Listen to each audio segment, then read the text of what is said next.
السلام علیکم ورحمۃ اللہ وبرکاتہ۔ پسند کی شادی اور کسی کو راضی کرنے کے لیے یہ آیت بہت فائدہ مند ہے۔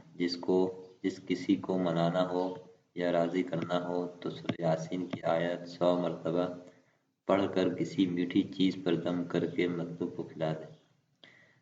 پسند کی شادی اور کسی کو راضی کرنے کے لیے یہ آیت بہت فائدہ مند ہے۔ جس کسی کو منانا ہو یا راضی کرنا ہو تو سورہ یاسین کی آیت 100 مرتبہ پڑھ کر کسی میٹھی چیز پر دم کر کے مطلوب کو کھلا دے۔ آیت سورہ یاسین کی یہ ہے: وَجَعَلْنَا مِن بَيْنِ أَيْدِيهِمْ سَدًّا وَمِنْ خَلْفِهِمْ سَدًّا فَأَغْشَيْنَاهُمْ فَهُمْ لَا يُبْصِرُونَ۔ سورہ یاسین کی آیت 9 ہے۔ اس کو پڑھ کر کسی میٹھی چیز پر دم کر دے، انشاءاللہ وہ راضی ہو جائے گا۔